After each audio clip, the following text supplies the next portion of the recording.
Hello, everybody, and welcome back to the Snapshot, episode 38. I'm Brendan Patrick, joined always by Marvel Snap phenom KM Best. KM, how has your past couple weeks been in Marvel Snap? We've had to sort of truncate the episodes a bit, skip a bit of the news, skip our days in Marvel Snap, because we had Glenn on last week, which was fantastic. I mean, what an amazing conversation we had with Glenn. If you haven't checked it out yet, it's on our YouTube channel. Cam also spoke to him in further detail on his channel, so check that out. And I just want to say thank you to Glenn once again because it was phenomenal. But anyway, Cam, your past couple weeks in Marvel Snap, how has it been, man? I've been climbing. Yeah, I saw. That's pretty much what I've been doing. A lot of ladder, a lot less conquests. I try not to actually think about what rank I am, but instead think about just going positive every day. Started at about 9,600 snap points. I'm currently at about 10.3. So that's just solid upward trajectory. I'm just happy about that, just going upwards. It's not the largest climb content creators have made, but also I started a lot higher, and the climb gets harder the higher you are because of the way matchmaking works.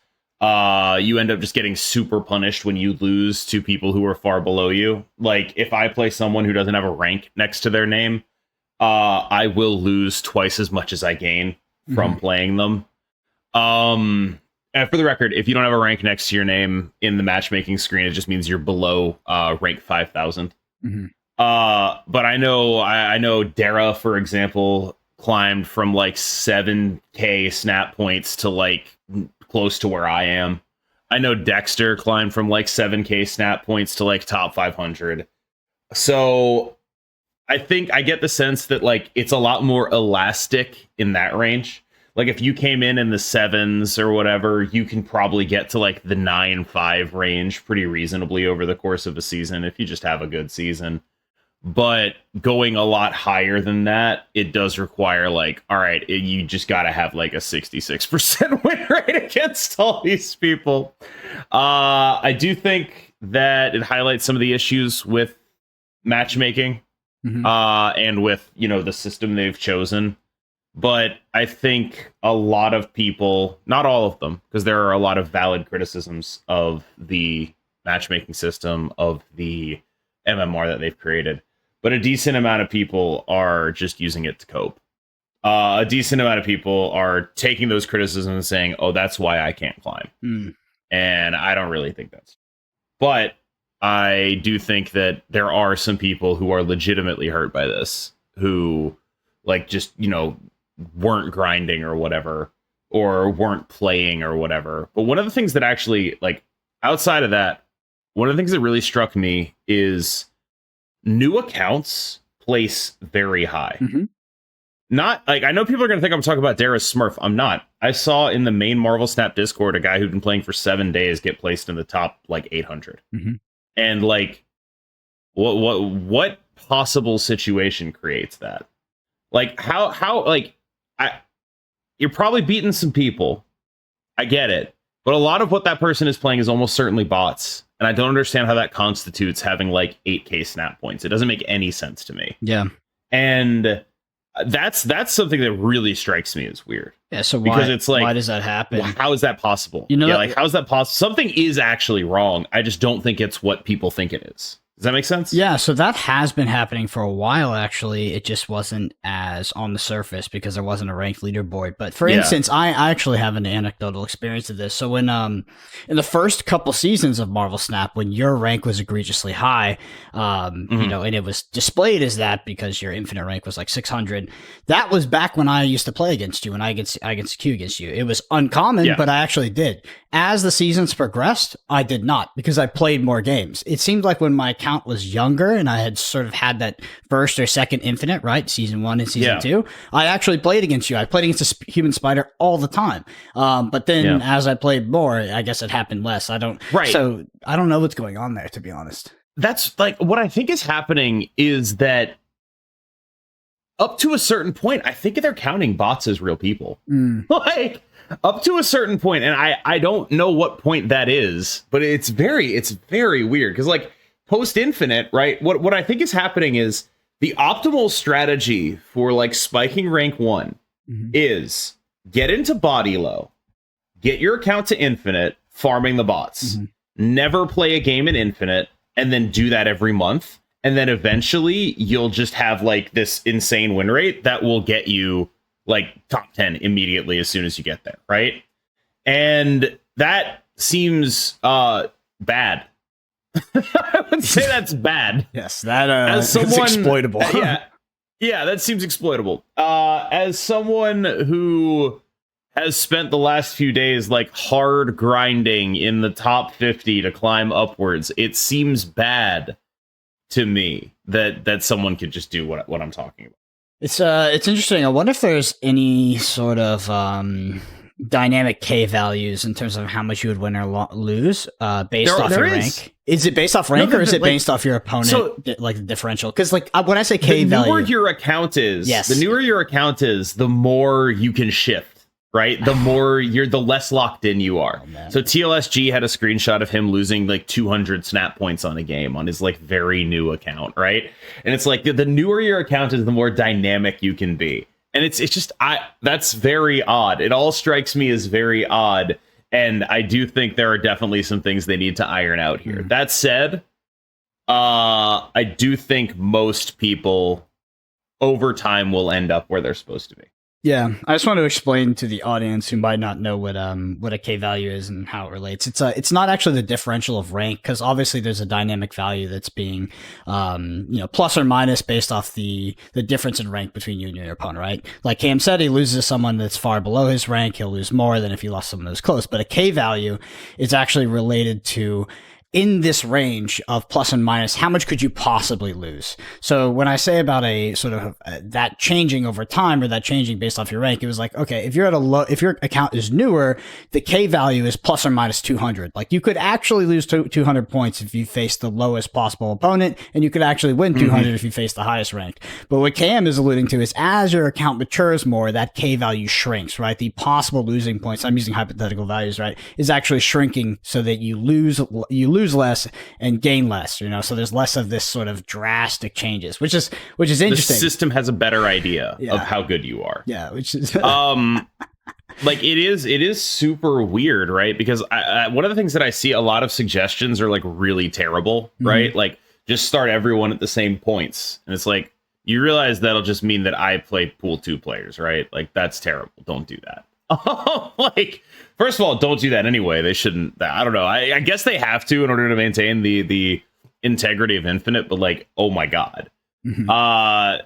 And the second one is like, I think basically what their strategy should be here is just wait, because if like people are as good as they say they are, over some amount of time they will end up where they're supposed to be, right? Like, I also think, though, like fundamentally, they need to reduce the gap between the top players and everyone else a lot. Like I went 30-9 yesterday. Mm-hmm. Yeah, I went from 17 to 14.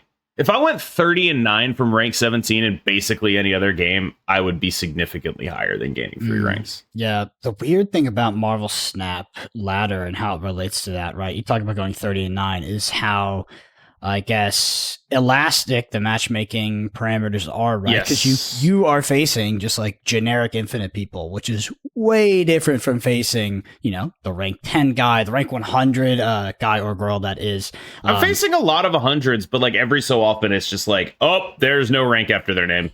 I could lose 50 points on this if I do badly here. Well, let me ask you from a high level, because we haven't really, this is our first time touching about leaderboards. In terms of an end game loop, because I think that was one of my complaints about Marvel Snap is Conquest matured a bit. It was like, it was great to have Conquest, but that loop that kept you coming back playing every day, it didn't feel like it was totally there for me. And I was like, okay, a leaderboard might fill that void. How do you feel like the leaderboard has done in regards to that? I know you're a content creator, right? So there's also a different angle, because you're definitely invested in pushing up the rank, and it feeds back into content. But overall, for like the generic player of Marvel Snap, how do you feel the leaderboard fits in terms of the end game loop, something to do after Infinite? Is it fulfilling?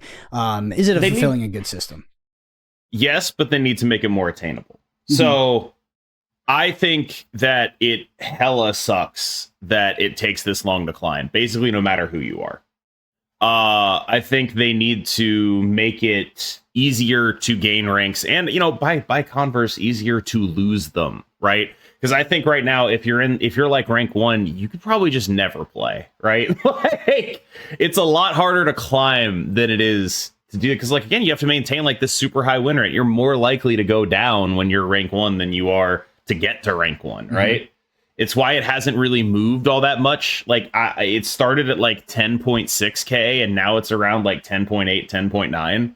It's why rank 1 hasn't really moved all that much. It's they don't have to. And I think that's probably a bad thing. I think the fact that it takes so long for someone who started at 6.5k or whatever to climb up to like somewhere really high, like even the fact that people can do it, which does sort of disprove some amount of the cope, right? Like people like Dara and Dexter who started around like 7k that are now above 9, right? Like they are also playing a ton, right? And Dara especially is just hard grinding. And they like it is possible, but I think the amount of work required to quote unquote fix your elo is not necessarily, what is necessary. What I will say, there is one complete bullshit complaint that I wanted to call out, and it's, I won, but I lost ranks. Fuck you, shut up. You gained SP. The people who are like, I won, but I lost ranks. Yeah, that'll happen because it means other people around you won, or more likely early in Infinite, other people are coming into Infinite. Like just like that, if you don't play, you could go down in ranks. Yes. Yeah. Yes. It's like people, I think what happened was a bunch of people got to Infinite early and then just thought that rank would hold for some reason. Yeah. Like a bunch of people got to Infinite early and they're like, that is the accurate representation of my skill. And then when more people show up and it turns out you're actually in the middle of the bell curve for everything except getting there fast, it feels bad. But I don't know, man. I see there are a lot of actual issues with the system, I feel like, but most of the ones that seem to get, daylight in the discourse seem to be cope, I guess. Yeah. Do you think that Second Dinner knowingly released a somewhat the very imperfect system just to get it out there, get data, and then tune it and fix it over time? I have no idea. That would be in keeping with their balance philosophy. Yes. I mean, it is true. And it's not even a joke. Like, it would be in keeping with their balance philosophy. Mm-hmm.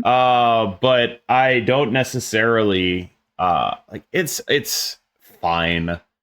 If they just make it so the gap between rank 100 and rank 1 is like 300 points instead of like right now, I'm pretty sure the gap is well over 1,000 points between rank 100 and rank 1. And like, it's even as someone like people talk about me like, I'm a bot farmer, right? I did a bunch of bot farming. That's why I started as high as I did. But like, I started 1,000 points behind rank 1.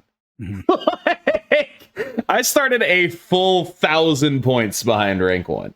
And then at that point, I was like, I ended up being like 32 on the first day or something like that, right? And the gap between rank 32 and rank 1 should probably not be 1,000 points when you're getting like at most 25 for an 8-cuber game. Seems pretty bad. Yeah. And I think that's probably how a lot of people lower down feel. But honestly, lower down, it feels so much more dynamic because you're not getting as punished for pair downs, right? Lower down, like you actually see a lot of even gains, right? Like you'll get like even gains for wins and losses. So all you really have to do is just go positive and you'll end up climbing upwards. And it's only at the top end where you end up getting super punished on those pair downs. And that's where that dynamic K value, or at least an adjusted system that could sort of accurately account for the right amount of K value to assign to matches at the higher end of the ladder versus at the sort of median to lower end. That's where that would come into play, is it would mediate that system. Because one of the things you want to avoid in a ranked system is to make a high rank, maybe rank 1 is too much, but top 10, top 50 look unattainable because that makes it unfun and disincentivizes people. Yeah. Right? You want it to be attainable but hard. Yeah. Yeah, I think they've done that, and that's the issue, right? Like there are people for whom they just simply won't play enough to even come close. And that is tough. They put not enough weight on skill, they put too much weight on time played. Right? And the fact that you can get out of that remains true, right? If you're the better you are, the less you need to grind. Sure. But there's a certain point at which it doesn't matter how good you are, like you still it's still going to take you a while. Mm-hmm. And that's the issue, right? It's like running a marathon, except a bunch of people got a head start. Mm. And that'll just make people not want to participate in the system. True. Even if they could fix their MMR, it's like, why the fuck do I have to do this work? Mm-hmm. Why do I have to do this work and KM gets to start at 9.6? Why do I have to do this work and the human spider gets to start at rank 10.6, right? Like, there is some amount of that no matter who you are, unless you're literally, the human spider or Tien of second dinner or one of those people who just started at like rank 1, 2, 3, that range when you're just above 10,000 at the start of the season. Yeah, I do think so. I hope they reset the system in some way. Not necessarily like a full MMR reset. I think that's pretty dumb. But just when they do their little MMR renormalization, do it such that there are not 1,000-point leads. That would be ideal. Yeah, I think it's hard for me to parse this because I think a lot of the people complaining about this stuff are people who were never going to be top 100 or top whatever anyway. Mm-hmm. But there are people who would have been who are going to be hurt by this. Yeah, I think that there is a cope aspect, like you said, but the one thing that is like a sort of a pervasive argument that will always come through when you talk about a rank system when in regards to Marvel Snap, and now that we have a leaderboard, is just the competitive integrity of bots and how they've sort of muddied that vision. Dude, right? Why did it? One of the things that's really fucking with me right now is we see how many players this game has. We see how much money it's making. Why did we need the bots in the first place? Yeah, I understand the philosophy of bots, right? I understand the function of bots, but there is I think that you need to look at bots and nuance with nuance, right? So if you take the fundamental, which is we want fast queues, we want it to apply to this sort of player, keep them close to 50% at first, so loop them in, etc. It's like all of that totally fine in terms of game design, and even ethically, it's fine. But as you let that system sort of, I don't know, extend into this 1%, or 0.01% of players that is playing at the top end, and you have the same system applied to them, it just breaks. It doesn't work at all. It sucks. And it pisses people off. And it pisses me off. I've had very limited FaceTime with devs, but in the limited FaceTime that I've been able to have, the first question I asked was, can you get rid of these bots? like it's just impossible. Because this is when I was like, beginning, not necessarily beginning as a content creator, but it's like I'm trying to make content here. Yeah. And before there was a way for me to know how good I couldn't play people. The whole testing team that I have, the entire reason I have that testing team of all these good players that I talk with and theory craft with is so I could play people. That was the whole point. If you go back in my YouTube videos, there's a bunch of videos of me playing against Get Wrecked and Lambie, and it's entirely because the only place I could reliably play people is if I organized it myself. Because otherwise, I was just going to be playing a bunch of bots, and I wouldn't be able to actually know anything. Mm-hmm. And it's looking at how many players are in Infinite. It actually entirely fucks me up because it's like, how much was it again? Was it 500,000 or something? I don't know how many players, but if you have this many players in Infinite, why the fuck was I playing bots at all ever? It's a crazy amount. I remember that. I remember it's way more than you think in terms of Infinite. It's so much more than you think. And it's why did I have to deal with that in the first place? Why was that something that was in the game at all there? Yeah. I don't get it. I think it's because it looks like a very logical, easy fix to us. And even if it is, I think Second Dinner is focused on making the game functional and balanced for the middle of the bell curve, the majority of players, rather than, because even if Infinite is, there is a lot more players in Infinite than you think. It is still the extreme outlier of Marvel Snap players. So I think that they're just not really focused on, perfecting that experience. My critique of that, though, is that all of their content creators, or most of them, a lot of their content creators, which serve as a primary form of marketing for the game. That's what content creators do.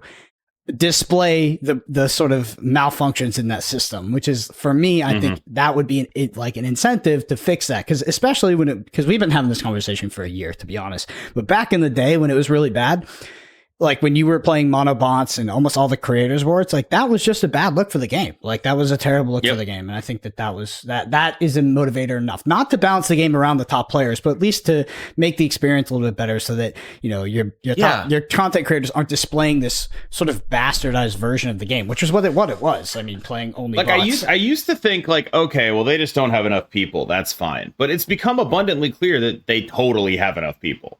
Like they absolutely have enough people. What are we doing here? You guys are making more money than Hearthstone. What are we doing here? I remember, Cam, I just have to bring up this YouTube comment from a while ago, because we talked about like them, some monetization stuff they were doing and things that they weren't fixing, etc. And a YouTube comment was like, how can you assume they're profitable with like the IP and all this? And I was like, dude, there is like, it blew my mind. I had to rethink it, because I was like, I actually don't know if they're profitable. I don't know if they're making money. I mean, I'm sure they have to pay out the ass for that IP. But I'm sure they do. They were doing well. Like Marvel Snap is doing well. I don't know. It's just you just brought me back to that moment where it was just like, if someone pitched to me that they were barely breaking even and weren't going to make it, and I was like, I just don't think that's the case of second. I don't think that's the case either. Cam, I want to ask you, in terms of actually playing these higher end games on ladder, grinding for these ranks. How is the actual match by match experience? Does it feel competitive? Does it feel rewarding? Is it frustrating? Just talk to me a little bit about that game loop. I think fundamentally Conquest is a better competitive mode, but ladder is Marvel Snap. Like ladder is the experience that the game promises you. Conquest is for the degens, right? Ladder is like, when Marvel Snap launched, the game was just a big play button. And like there was two buttons. One was a play button. The other one was give us your money. Right. And that is a really efficient business model, I feel like. Yes. But there is something to a Marvel Snap game where it's just like, all right, this one's going to be over. I can learn from it and then move on and just play a large amount of games over a large amount of time and just keep it moving. And I think there's something that I enjoy about that, as opposed to, as someone who has, vague executive dysfunction. It's I like being able to move on quickly. And that's the experience. Like, it's called Marvel Snap, not Marvel 20 minutes, right? Like, fundamentally, I think ladder is the experience the game promises you on the box, while Conquest is a better test of your skill, probably. In the aggregate. I will say, though, in the aggregate, assuming they didn't fuck up ladder, like, if there was an actually, like, balanced ladder system that allowed people to climb upwards, I would expect the competition level to be a lot higher at the top end of ladder. I mean, I still do, I think, expect the competition level at the top end of ladder to be higher, just because, MMR matters. And in Conquest, especially in Infinite Conquest, it's not really a thing. But it's a little bit interesting, because like I'll go into Conquest and I'll play worse players than I am on ladder, but it'll be not necessarily harder, but it's a harder game mode, but against probably worse players. And that's a really interesting sort of dynamic, I feel like, to have. Because you'd think the harder game mode, that's where all the good players go, right? But not necessarily, because you're getting matched based on not MMR. So you could just be playing, a guy, right? And it's sort of an odd dynamic that I never really thought about too much. Yeah, talk to me about the dichotomy between Conquest and ladder now that the leaderboard is out. Like we talked about, I mean, Conquest was sort of held up on this pedestal prior to leaderboard coming out as like, this is what the content creators play. This is the higher expression of skill. Everybody plays Conquest. Ladder. Well, it's because there were no bots. Ladder was also busted, yeah, because there's bots. Yeah. But now that there's a leaderboard, is this like the primary game mode, do you think, for a lot of players? What about? I mean, I don't know. forget a lot of players. For yourself, do you think this is going to be your primary game mode moving forward? Maybe. I think I have so many infinite border avatars that I'm just like, all right. I mean, I could do conquest, but like, I don't know. Like, I don't really know. I enjoy it a little bit more probably, but it's also, I think, long term just a lot higher stress. So hopefully I'll be able to find a balance, because I think fundamentally ladder systems are designed to, you know, they're designed to make you keep playing, and some of the pieces of your humanity that they use to make you keep playing are not exactly pieces of your humanity you want to feed a lot of the time.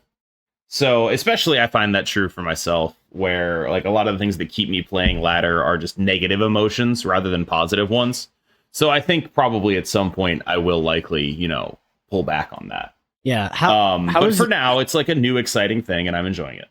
Yeah. So I mean, you're grinding for basically rank 1 at this point. How is that? I don't think it's going to happen. How is that experience though mentally? The up and down. Is it? Are you finding that in aggregate the experience is fun and you're enjoying it, or is it mentally taxing you to a point where it's like it's just frustrating? You know, maybe frustrating and mentally draining. It's been really enjoyable, but also I've been running really hot and playing really good decks, right? Like, I could go check my stats right now. In fact, I will go check my stats right now. Here, we're gonna play guess my win rate, okay? I want you to guess my win rate over the last 7 days with Loki. 63%. 65.6. Like, it's a good deck, but also I'm running very well, right? Like, so I haven't had a lot of super frustrating, terrible days yet. I'm sure I will. Like, that's just how it goes, right? And so my opinion on this, I'm gonna reserve judgment until I have a really bad ladder day. Yeah, for sure. Well, okay. Well, I guess I mean that kind of concludes our sort of breakdown of ladder. I mean, they finally came out with it. We're out of here. Yeah, podcast's over. We're done. Yeah, I mean, I wondered how long it would take. I mean, I'm happy that it finally came out. Obviously, that there could be some tweaks into the system, but overall, it's just good to have an additional way to play the game. And I think that this feeds into the end game loop, which I felt like Marvel Snap was honestly lacking a lot of, because this idea that you come and play Marvel Snap and do missions, I mean, that loops like the weird kind of like plus EV, like lizard brain kind of person that logs on, tries to like accumulate credits even though they're not playing the game. I have a lot of friends like that. That's why I point that out. But then also with like the conquest end game was like you said, like after you have 2, maybe even 1 infinite order, it's like, yeah, I could go through that experience, but it's kind of just like it's kind of like a chore unless you're optimizing your deck for a specific reason, like you want to go play this other tournament. Or for me, I just didn't get enough enjoyment out of Conquest in a vacuum. That I was like, I just want to grind this every day. Obviously, I'm not creating content out of it. All right, Cam, I want to go over some of the news, the cards that came out. We had to skip the OTAs and all of that recently because we had Glenn on. But first off, let's just go from the top. I mean, it's Loki. Loki came out 3/5 on reveal. Place your hand with cards from your opponent's starting deck. Give them -1 cost. I mean, this is the card of Marvel Snap right now. Do you think it's best card in the game? Do you think it's fundamentally too powerful?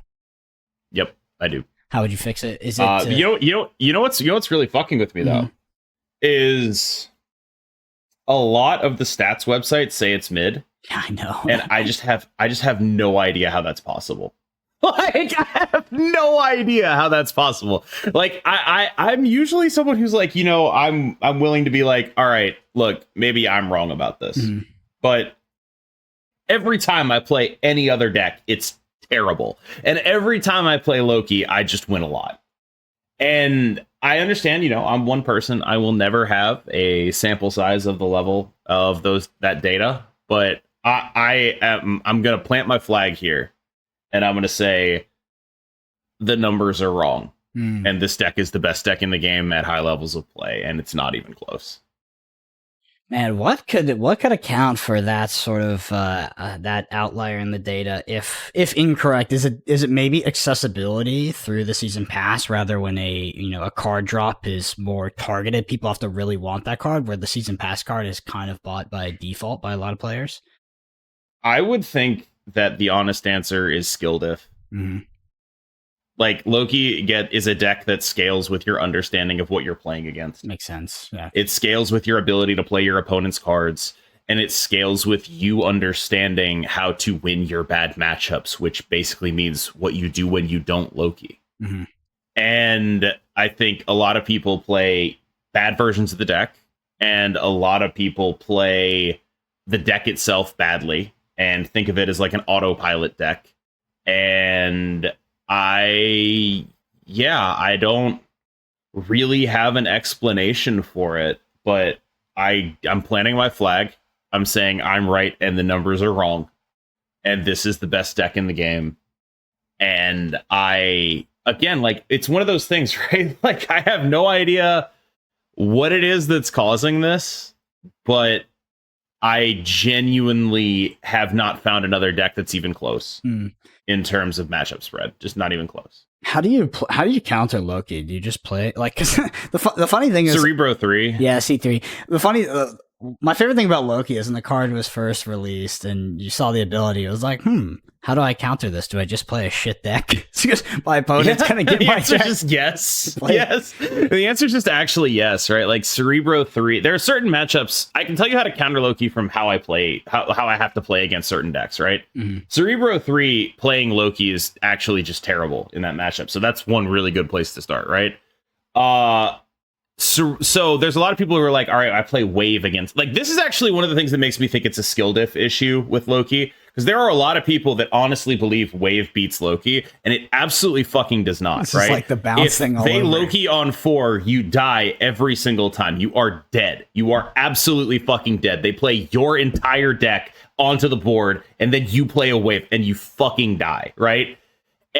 But the fact that so many people believe that makes me feel like there are a bunch of people who are playing Loki that don't understand that. And so that's one of the things that like really gets me there. It's like, yeah, you can, like, this is also like the fact there are people who are playing Nick Fury, unplayable card. Don't play Nick Fury and Loki. The people that are playing Moon Girl don't play and the reason for that is specifically those Wave matchups. You can't go turn 5 Loki if you want to beat the Wave decks, which are also everywhere. And when you play a turn 4 card generator, that says you want to go turn 5 Loki. You can't do that, right? And like there's just a bunch of stuff like that where it's just like, why are people doing that? But I will say, like, Evo decks can often force you to a 50-50. Mm-hmm. Usually the best way for them to do that is something along the lines of like a Storm Lane and then a Hulk, right? Mm-hmm. Evo decks can force you into 50-50s very, very, very well. If you don't have the Collector in the Storm Lane, and you shouldn't, because they'll be able to pick the Storm Lane after you've played Collector, Evo decks can really force you into 50-50s. That's how they're actually supposed to beat you. Is just force you into a 50-50 where like the Hulk or Alioth or whatever is gigantic and they just like get your ass, right? But other than that, it's like, boy, I really don't know if this makes any sense as a Loki counter strategy. Other Loki counter strategies: Cerebro 3, legitimately good into Loki. Hella Tribunal fell off because if you're relying on Invisible Woman stuff, you get mad clowned. And it's also because all the Loki decks are running Cosmo now, or they should be. If you're not running Cosmo and Loki, you're probably throwing. If they also took a lot of splash damage from Alioth, because the Alioth just eats the Hela or the Tribunal or what have you. And so it's a little bit of an awkward deck to play. So I think Hela Tribunal fell off a pretty decent amount after that. But Destroy is another deck where I have to think really hard about my snaps, because if I snap a Loki and then get a bunch of like Carnages and Deathlocks and unplayable garbage, Destroy has the ability to give you just a hand that completely fucking sucks.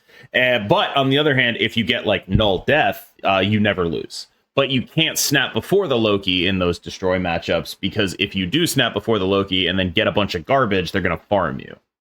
So there's a lot. Like, there's a lot of like decks that can give the deck problems. It's just I at this point am familiar enough with how to approach those matchups, right? Like, oh, it's Shuri, right? The Shuri Sauron deck can give you problems, but what you really, again, like, it's the same thing you focus on every time is like, all right, can I flip a Red Skull lane? The actual most problematic thing that deck does is like Shuri Vision, because that just puts you into a situation where you have to play for 3 lanes and they can only play for 2 lanes. Mm-hmm. That one's really scary.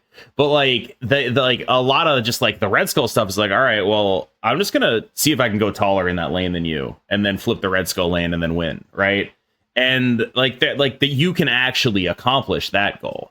And there's also like with Cosmo in the deck, you can Cosmo their Taskmaster, right? Like there's some stuff that works in that matchup, but again, you have to know all this stuff, right? Yeah. I feel like most people playing that matchup don't know or think about any of the stuff I just said, and then just like get rolled when they turn 5 Loki into a bunch of like weird unplayable garbage. Mm-hmm.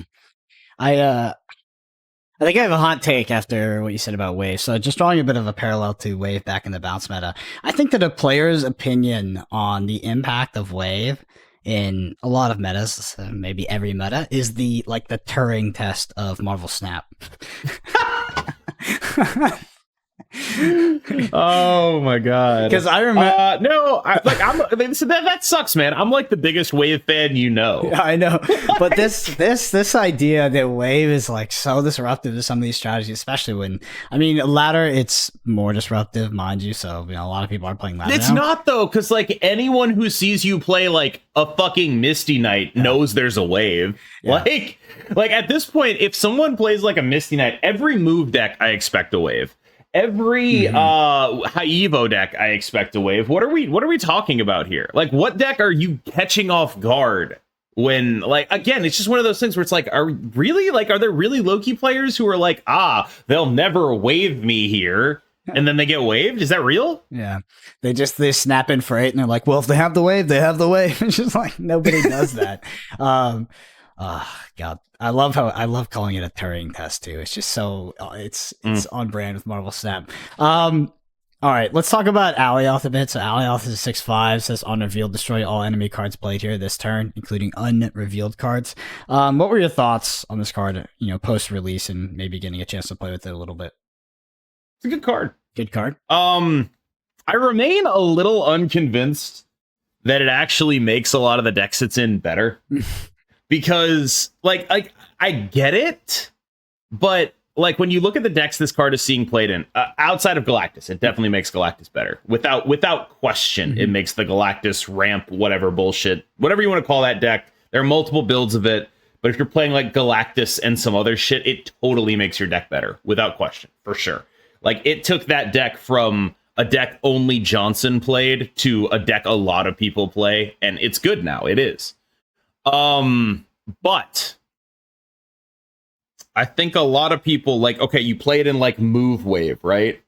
And it's like, okay, so you cut Chavez for that in your deck that's built around playing a specific card on turn 5, right? And the same thing applies to Evo, where it's like, what, are we seriously about to play 4 6-drops in this deck? Like, maybe, I don't know. But like this is one of the things that also, like, when you go look at the numbers, there's not actually a big distinction between like the high Evos with Alioth and the high Evos without Alioth. And it's like, I outside of Galactus, where I think it very clearly makes the deck better, like significantly better, I don't actually know how much better it's making any of these decks in the aggregate over literally America Chavez. I know that's weird, but like I don't know how much better that option is compared to just literally doing the thing your deck wants to do. Yeah, I think Alioth is a very adorable card as well. Like, people just love doing that thing, so there's a bit of a play bias towards it because it just feels so good to play.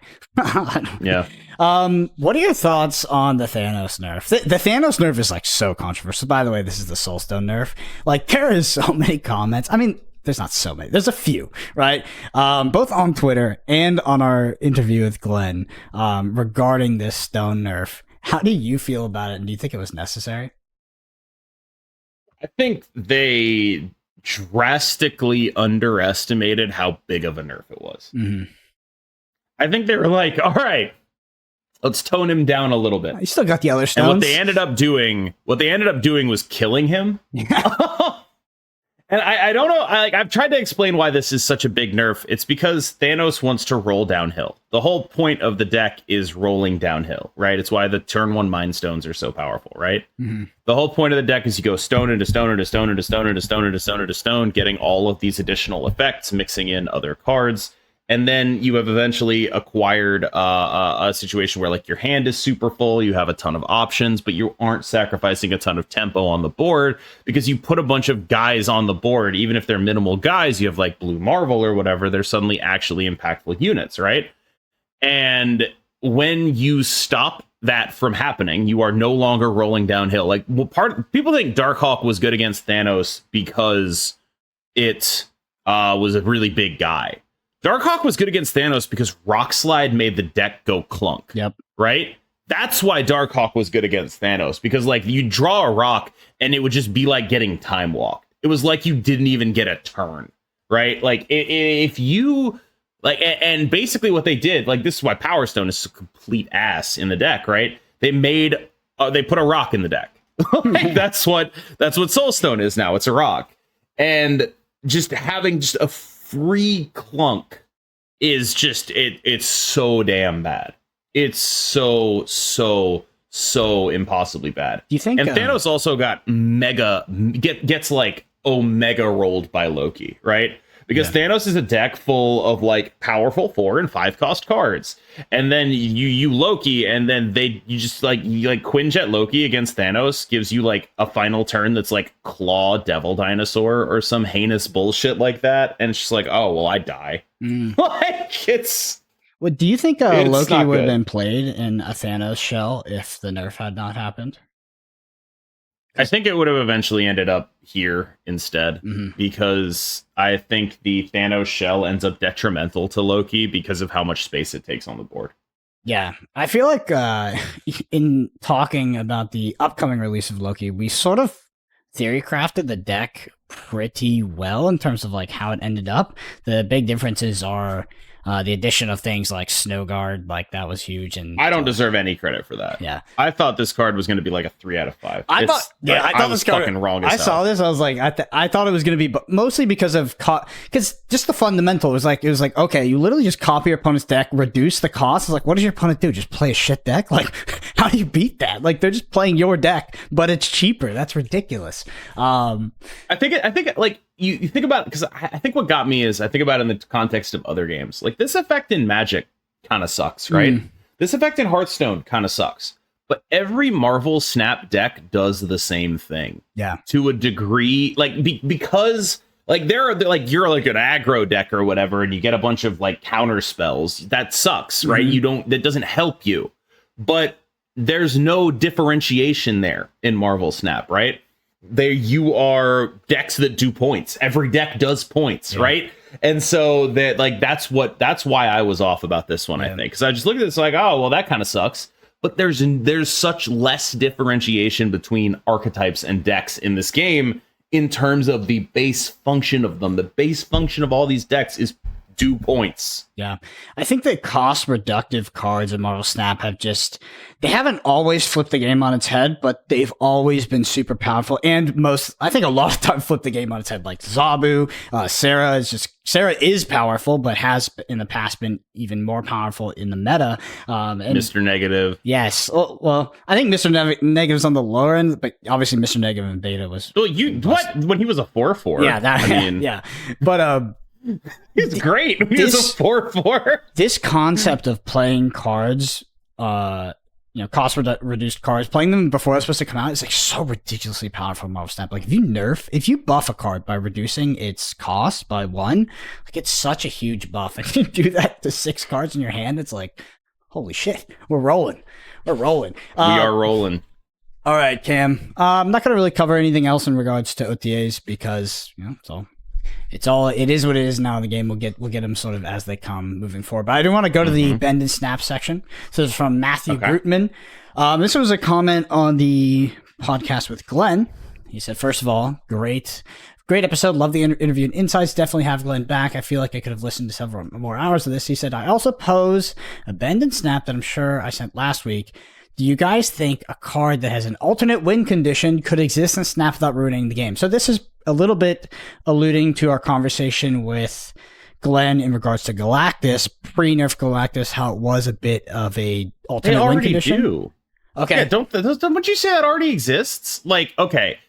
I know what they're getting at, right? They want like a the cheese stands alone type you win the game card, right? I don't know if you're familiar with that. It's a magic card. It's like if you control no other permanents or whatever, and it's got like one life, you win the game. Called right? the cheese stands alone.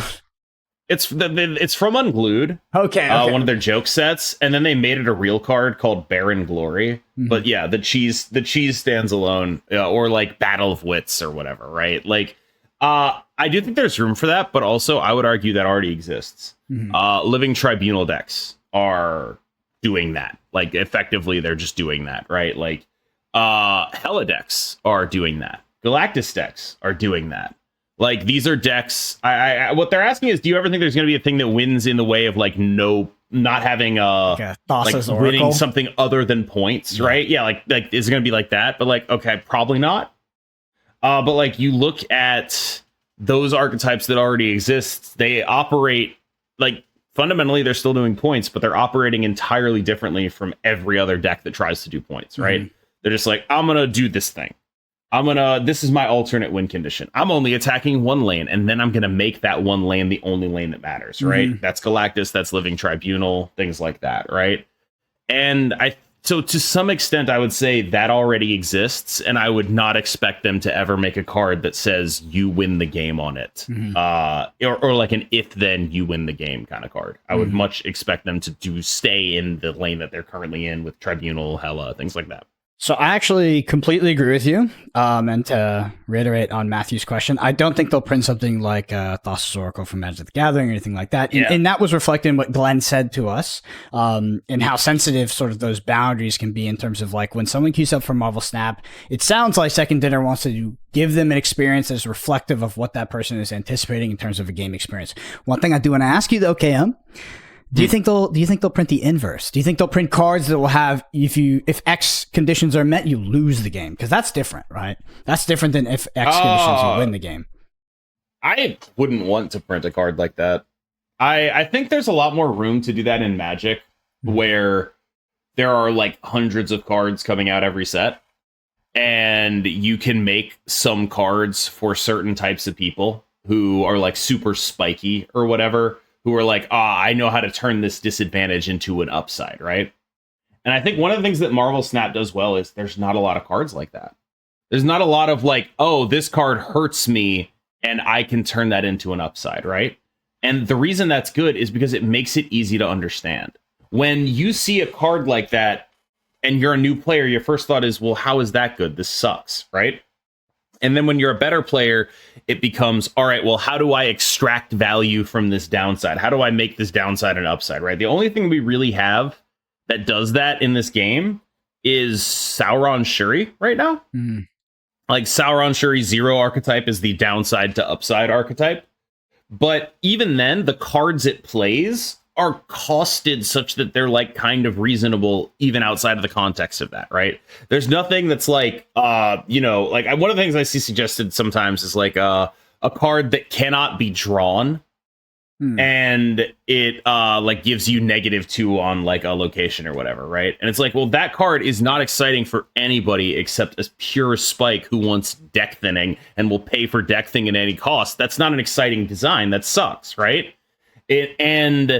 So I think like that is something Marvel Snap has done really, really well, is not do this like, here's a downside, make it an upside thing, because it's one card a week.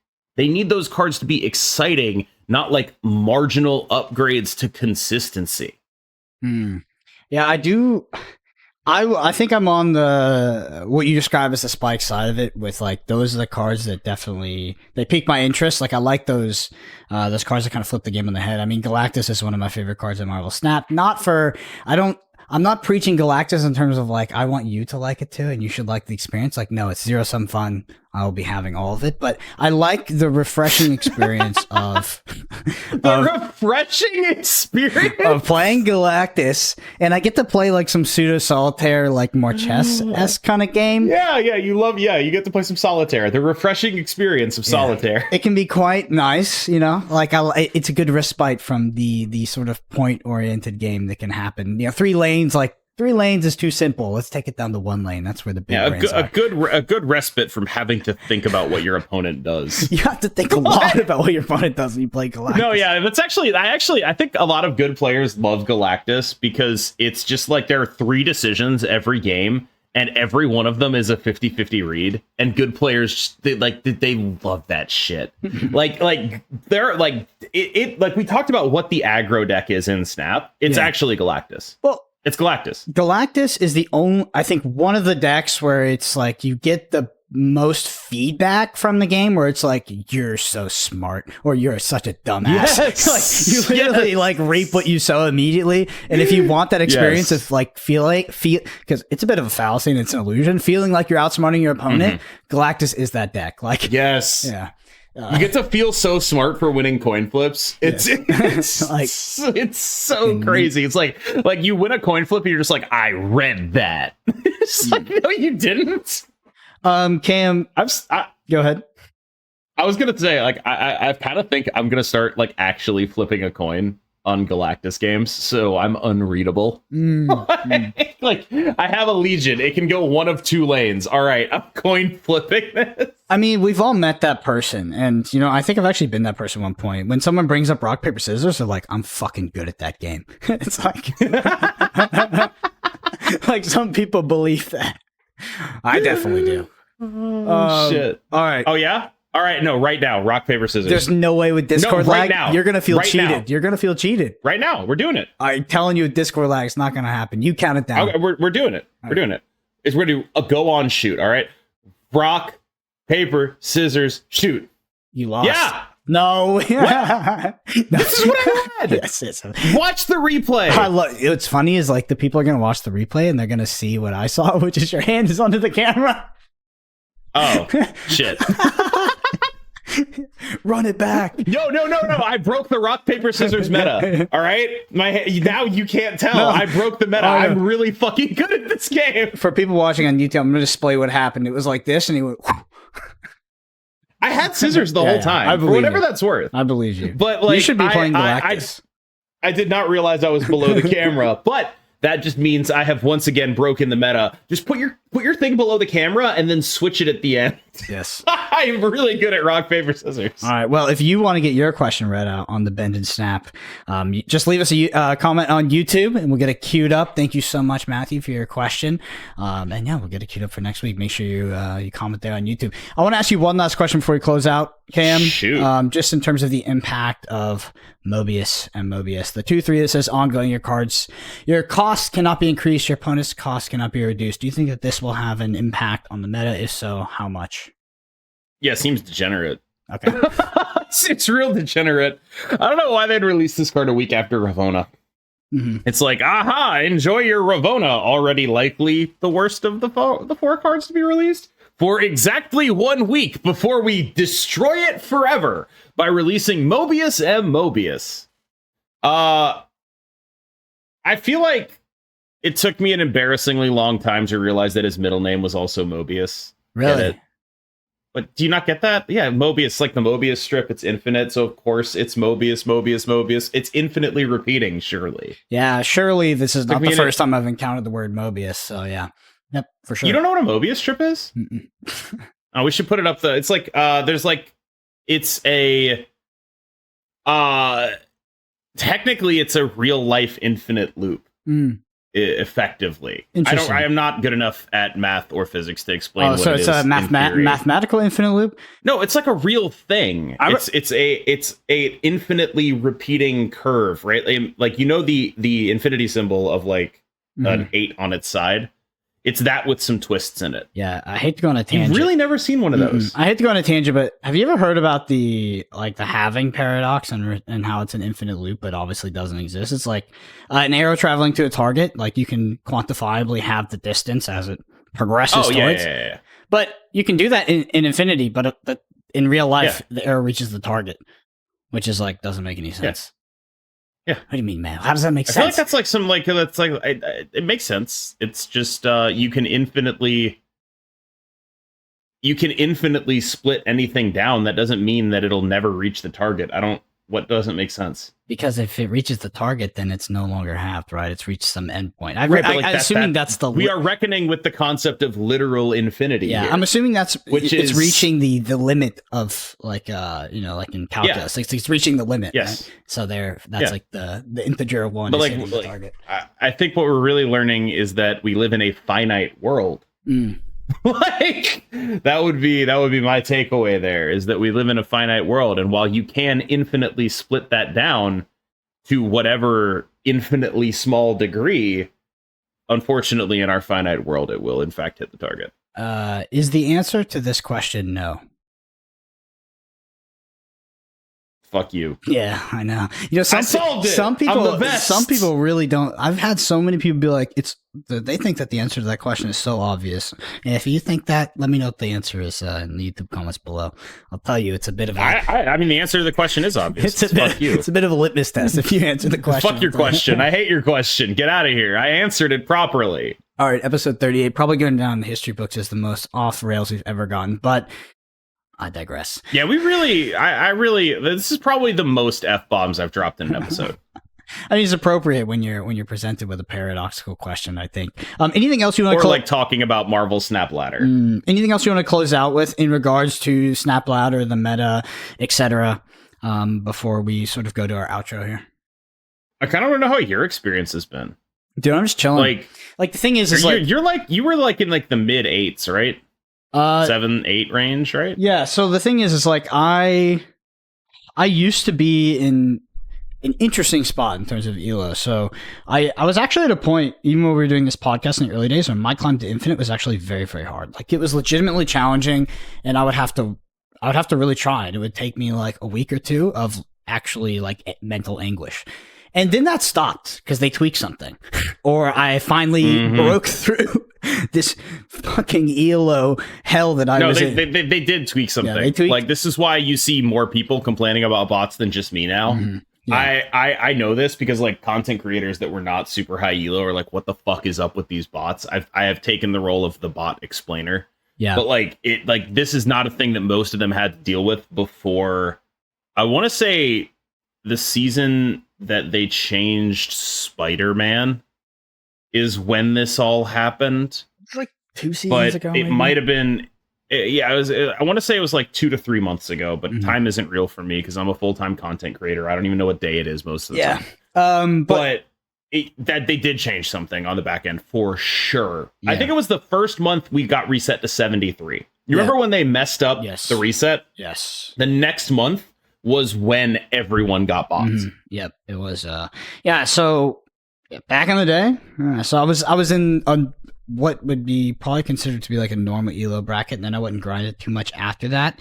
And yeah, that stopped. And nowadays, basically, to answer your question, Cam, I'm in the group of like, if I wanted to, I'm at the bracket where it's unimpressive, and if I want to make it impressive, it would take so much fucking time that it's like it's just not Where really. Are you at? What's your number? Not your rank number, your SP number. I remember. I think it's around that 8 or something. I don't know.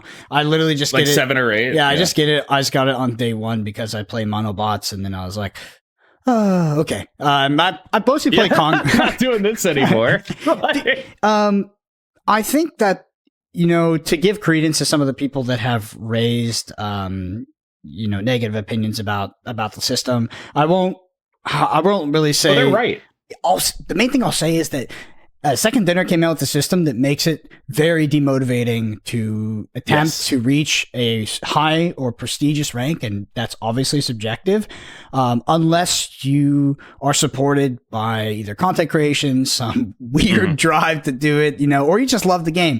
But for me, not being a content creator, because I've done games for content and stuff, and I don't get as pissed off when I lose if I'm streaming. But if I'm by myself and it's Saturday, 11 a.m. You know, I'm trying to chill. The sun's out. And then I have some bad games and I'm like, holy, and it pisses me off. I'm like, you know, I'm probably going to not be doing this with my Saturday and grinding this ladder because I know that if I hit that rank, because I've gotten to that point, you know, I've reached high rank before. And it's like, if I hit that rank, I know that it actually won't make me feel better, so it's not worth some of the negative emotion that would come with it. Yeah, for sure. I think that's that's absolutely true. Ladder systems are just sort of fundamentally awful. Like I like meant to the people that play them. And I'm saying this as someone like I said, I've been rank 1 on MTG Arena, been high ranked in Hearthstone, I've been high ranked in Runeterra, like I am someone who has I would not be doing content creation if there weren't for ladder systems, right? Yeah. And I think you have to be a legit sociopath to hit rank 1 in Magic. Like, holy shit. It was bad. It was bad. But I am of the opinion that they are generally just bad for the people playing the game. Mentally. One thing I'll say is that I love ladder as a way to measure yourself as a player. I think it's infinitely better than not having it because not having it makes the game feel pointless. I love the opportunity to queue into and play against my friends. So when, you know, at higher ends of ladder in a more perfect system, you will get to play against players you recognize. You've played them in tournaments. You recognize them as content creators or your friends. Like that experience is really fun. I love that. I love that aspect of narrowing down the pool and like actually getting to play against people that I recognize have played before, and there becomes another aspect of metagaming, etc. But just peering into the infinite void of what is 8,000, and then it's just like. It starts to stare back at you, and you wonder if that's really what you want. And seethe. No. I totally understand. I do think there are people who are like coping, right? Mm-hmm. But I think you're very clear-eyed about like, look, man, this just ain't worth it.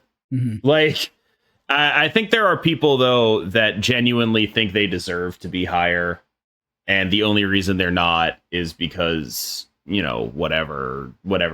Insert complaint here. And I have very little patience for that most of the time. And it's frustrating that this system is so bad that they have a point. Mm. Yeah. That sucks for me. Because I got very little patience for people who think they deserve shit. Because we don't deserve a goddamn thing. They're like, we don't deserve deserve is like the least real concept in any card game, well, right? Entitlement to a ranked, anything. I mean, the funniest example, and we're going off the rails a little bit again, is in Flesh and Blood. It actually happens in Magic too. People who come away from a draft pod and will give you a bad beat story and how the rest of the people in the draft pod fucked it up. It's hilarious. Yep. I promise you, if you play physical card games and you come up to me at an event and you start a bad beat story with how the person to your left or right screwed up your draft pot, I will laugh in your face. It is the biggest it is the biggest cope possible. Everybody, I mean, like, to some degree, everyone needs cope, right? Yeah. Like, everyone needs something to get them through the day, and maybe there's nothing wrong with it. But I do think, like, what we deserve in card games is fucking nothing. Mm-hmm. Sometimes you play like shit and you still win.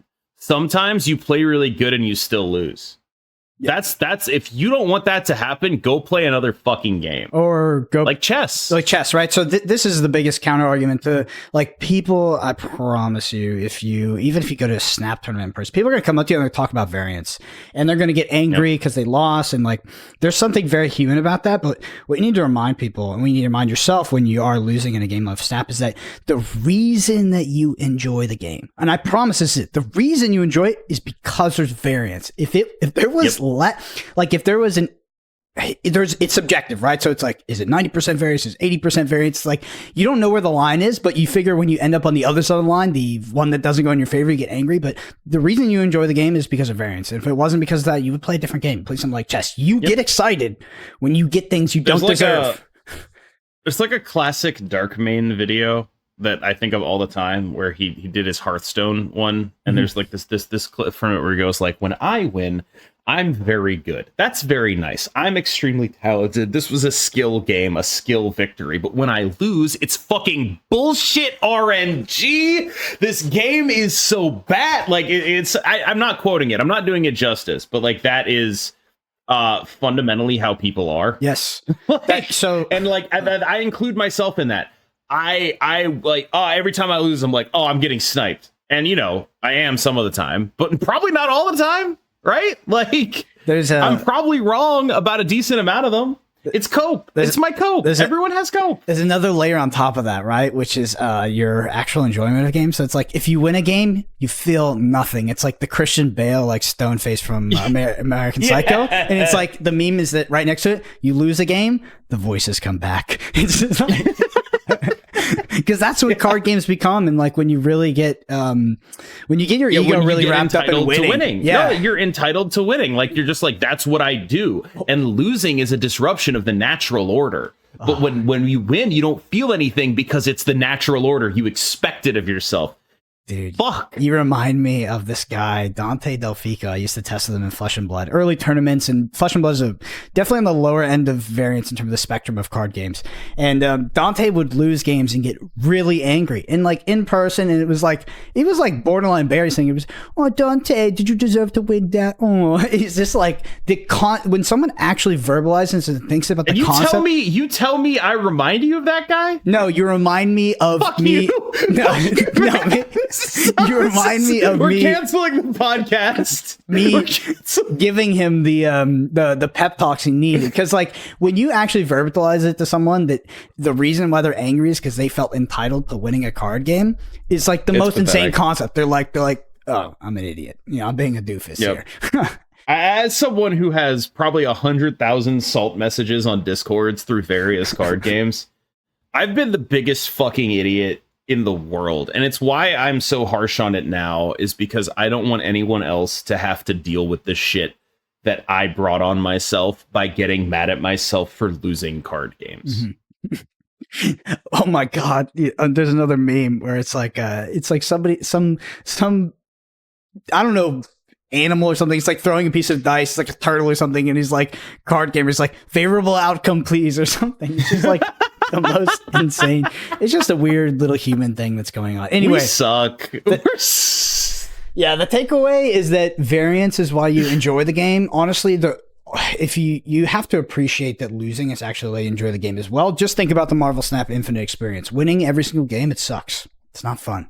It's not fun. So you have to look at it holistically to be able to enjoy it. Anyway, that was a great tangent. I'm going to close it out here. So if you're listening to the podcast and you enjoyed it, number one thing you do to help us out is leave us a review. You know, do that on Apple Podcasts or Spotify. There's a video version of this at youtube.com/@the_snapshot. Like and subscribe over there. I think we had 2K subscribers off the Glenn episode, which is great. Twitter, Brendan APG, KM Best MS, and KM is streaming on Twitch. KM, what is your streaming schedule?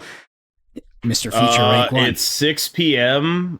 every day, Eastern, unless there's a complete dog shit hot location some of the time. And then maybe it's Conquest, or maybe I'm just like, oh my god, I don't even want to deal with this. Or unless I completely screw my sleep schedule up and wake up at 5 p.m. like a real content creator, and then I stream later. But pretty much every day at this point. 5 p.m., huh? I also have a potentially very exciting sponsorship in the near future. Definitely keep us posted. All right. Thank you all so much for listening. We'll see you next week.